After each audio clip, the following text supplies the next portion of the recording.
Alô amigos, esse é o canal RK Ceará, trazendo o debate do ESPN, somente os melhores momentos para você ver o que a imprensa do centro do país falou sobre o jogo Ceará 0, São Paulo 2. Tudo o que aconteceu foi debatido com a equipe do ESPN e você vai ver tudo aqui no canal RK Ceará. Mas antes, eu te convido, meu amigo, te inscreve no canal. Te inscreve no canal porque aqui no canal RK Ceará você tem tudo sobre o Ceará. E veja o vídeo até o final porque tem muitas partes interessantes nesse debate da ESPN. Confere aí. Tem dois lances. Tem dois lances. Um a favor do Ceará, e estava 0-0.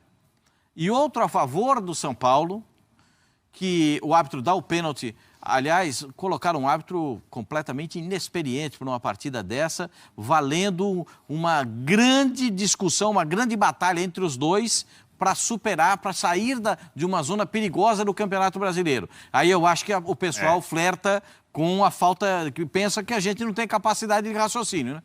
Bota esse tipo de árbitro. Não, vamos botar esse aqui, porque esse é um jogo. Que jogo? Esse jogo tá valendo muito. Vale a fuga no rebaixamento. Vale mesmo. E os dois estão brigando por isso. E aí o São Paulo faz 2-0. Mas tem esses dois lances. Um a favor do Ceará, o jogo estava 0-0, e um a favor do São Paulo, o jogo já estava 1-0, mas tem um lance de penalidade para cada lado. E eu vou deixar a Renata falar porque... Antes da Renata, eu só vou chamar o Edu Afonso, porque aí acontece o seguinte, o São Paulo com a vitória foi a 34, né, Edu? E aí deu uma respirada legal, porque o Avaí tem 28, o Avaí que venceu o Galo, né? Então o São Paulo está a 6 pontos acima da zona do rebaixamento. Já o Ceará, com a derrota, ficou com 31, então só a 3 pontos ainda corre risco, certo, Edu? Tudo bem, Bruno? Como é que você está? Muito boa noite. Eu falo aqui do Castelão. Você está com uma equipe aí, um time de futebol completo. Um abraço a todos. 43 mil pessoas acompanharam o jogo. Olha, arbitragem, a Renata vai falar muito. Eu só vou citar aqui 2 posicionamentos. Um muito veemente do Ceará, dizendo entrar com uma representação na CBF contra o árbitro da partida.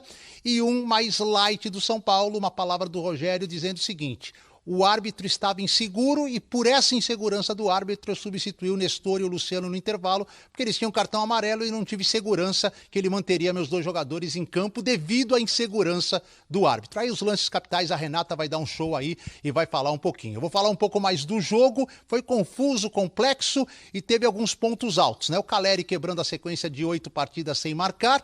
O Igor Gomes, que fez a assistência, sendo ovacionado pelo torcedor do São Paulo, que gritou o seu nome aqui na Arena Castelão ao final da partida, e ele agradeceu. E um número bastante interessante: são 31 jogos do São Paulo em 106 dias. E agora, finalmente, São Paulo vai ter uma semana inteira para trabalhar. A última vez que aconteceu uma semana inteira de trabalho foi há 106 dias, e de lá para cá o São Paulo jogou 31 vezes. Por coincidência, essa semana inteira aconteceu exatamente entre um jogo do Ceará e do Avaí no primeiro turno do Campeonato Brasileiro. 2 dias de folga para o elenco, quarta-feira começa a preparação para o jogo contra o Avaí e depois mais uma semana de preparação para a final da Sul-Americana, dia 1º, contra o Independiente Del Valle.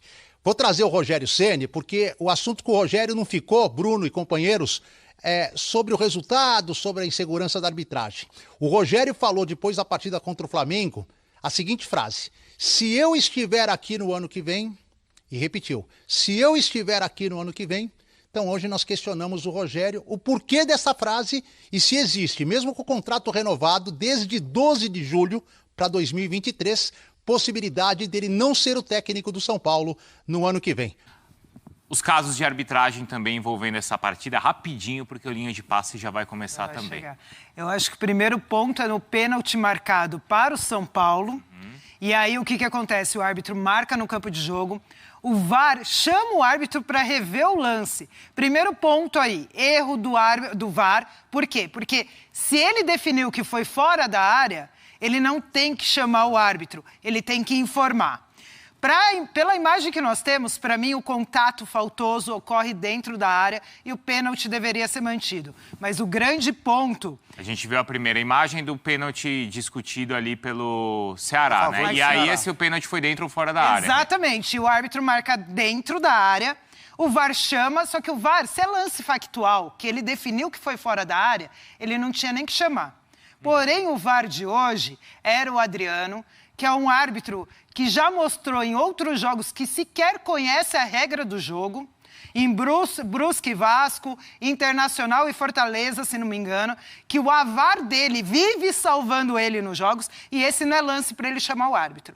É lance para ele informar. Foi dentro, foi fora, e aí você muda o cartão conforme o que ocorreu aqui. E aí entra também aquilo que o Pascoal já falou, que o Edu falou, um árbitro que é apenas o segundo jogo dele na Série A do Brasileiro. Segundo, como que você escala um árbitro inexperiente para um jogo desse? E no VAR, um VAR que não sabe a regra do jogo. Então, esse caso, para mim, é caso de terapia. Porque aí a gente mostra, a comissão mostra que realmente é um absurdo. Sim. O que se está fazendo com a arbitragem. Sabe, o cara não conhece a regra e continua escalado. O outro é o segundo jogo, vai para um Ceará e São Paulo valendo tudo que está valendo. E aqui, para mim, pelas imagens que nós temos, a sensação que eu tenho é que acabou sendo dentro da área. Então, seria pênalti e amarelo, não fora da área e vermelho. Se é inconclusivo, é mantida a decisão do campo. E não assim, vem ver aqui porque eu não sei o que aconteceu. Exatamente. Não é caso de terapia, de psiquiatria. Aí.